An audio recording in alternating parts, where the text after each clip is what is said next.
welcome to the Dopamine Fix Gaming channel. And so, the Web of Empress event is now live on Hunt Showdown, and I have to say, while I miss Witness, prior to update 2.5, which nerfed the healing ability of Witness, as my starting 10 trait points, I will run Necromancer, Witness, and either Determination or Dauntless, depending on my mood. I can easily track hunters and heal without using any of my equipment that would be needed later in combat. So now, I'm no longer running Witness as a default starting trait, and I've been mostly taking Necromancer and Quartermaster for the rifle shotgun dominance, though with the competent team, I'll still bring Witness so we can appropriately hunt our prey. I think I've made it pretty known on this channel that I'm not a fan of Hunt Showdown's events, and yet I'm always going to admit that each event does improve on the last. And well, this one is certainly shaping up to be my favorite yet, with the removal of event traits. One of my biggest qualms with previous events were that the traits took up the slots that are needed to play the game as it's designed. The addition of the Bow Weavers are awesome and much needed. Their design is a very appreciated nod to the Predator franchise's Yautja. I don't see much of the AI in Hunt as a threat except Hellhounds, Immolator, and now Bow Weavers. These little buggers may not chase too far from their nests and may be easy to take out when it's only one or two of them, but if you get caught around more than that, you'll find yourself in big trouble. Crytek should absolutely leave the Bow Weaver in-game after this event ends, randomize some of their spawn points and the amount that they spawn in, that way there's an element of surprise and a real threat. Good job, Crytek. While on the subject of AI, Crytek says that the pathfinding of grunts was improved. I can't tell it all. I still ditch all AI, especially grunts, by vaulting over anything. Indeed, everything except the Immolator will be left in the dust and de-aggroed by the time they get around the obstacle. I'm sure Crytek is trying, but the basic grunts are just not capable of keeping up with skilled hunters, and maybe that's fine as long as Crytek continues to bring in other more threatening AI like these Bow Weavers and the Ursa. So now that we're here on the bad side of things, I really want to talk about the one issue that Crytek just seems to be avoiding talking about and certainly doesn't seem to be doing anything about. This issue should be the primary topic every Hunt Showdown influencer should be talking about to impress the level of seriousness of change that is needed. The servers, the netcode, it's trash. Not literal trash, as I've played games that had worse online performance, but they were by far more casual in nature than Hunt Showdown is.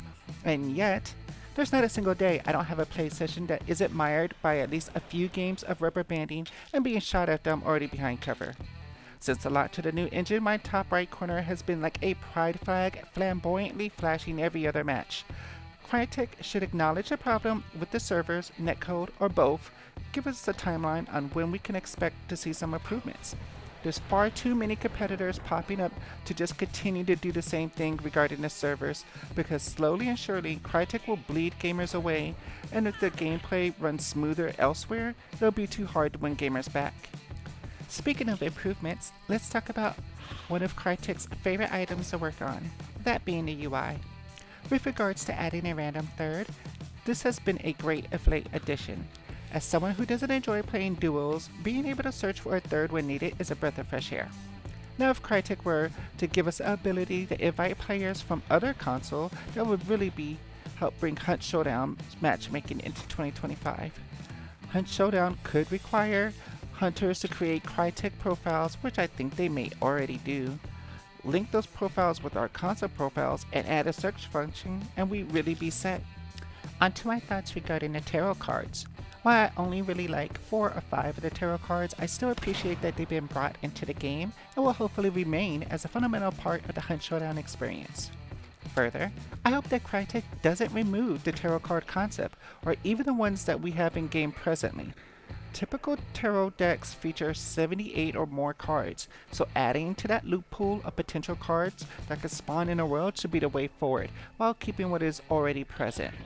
My only suggestion is that a separate inventory slot be created for the tarot cards, so as not to take a consumable slot. To keep it balanced, maybe only allow for 1 or 2 cards to be held in this inventory slot at a time. Another point I'm really enjoying is the addition of the powder keg, which may be my favorite new in-world game item. Watch out for random tufts of tall grass, y'all, cause I've been racking up kills and screaming with glee every time I get that random explosion from across the map. The new Homestead 78 and Wildlands are great and fun weapons to bring into the game and should truly just be regular weapons. I still don't understand why these two are scarce weapons. Incoming hot take.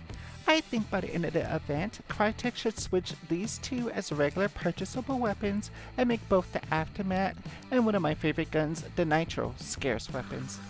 These two are by far more powerful and befitting of the scarce demographic. Going forward, I would be very wary of which, if any, other weapons become scarce as well.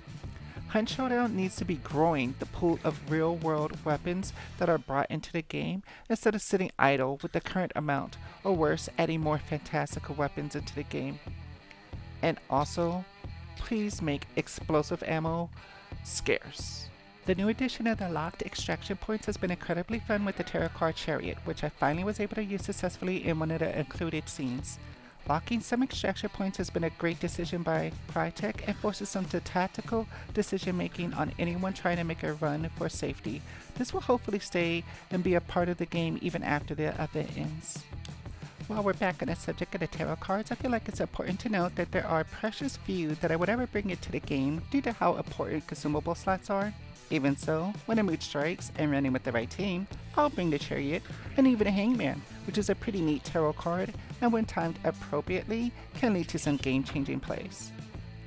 Likewise, while I see the benefit of the card in healing all teammates, if you tangle in 6-star lobbies, when do you have the time to use this? Seriously, fights happen so quickly, it's rare when the opening blow isn't a headshot to a teammate as everyone takes cover. But I'm going to make an effort to find this one more useful than it has been thus far. The Judgment is an easy pick to bring in, especially when you have the Fool in tow, since you'll double your buff and the Fool will give you another instance to use immediately after to add on even more of your buff time. Now for probably mine, and I'm sure at least some other hunter's favorite tarot card, the Devil, which essentially gives the user a crack shot until they get downed and then they lose 2 health chunks. I love this card, and here's a tip on using it. Don't use the Devil until you find the Relentless Burn trait, as it will prevent you from losing any health chunks if you do get downed. Also, for a tarot card like this that has such a potentially high cost, it really does suck that you lose the effect it gives you once you extract. So you get penalized if you die, losing 2 health chunks if you don't have Relentless, and you also get penalized if you extract. Lastly, the minor quality of life improvement of changing blades here to work by default up to 25 meters without the trait is very welcomed. While it's not as good as Blademancer, if that trait is to never return, then this is a decent consolation prize. Y'all, this has been my review of the Web of Empress event. Let me know in the comments what tarot cards you are enjoying.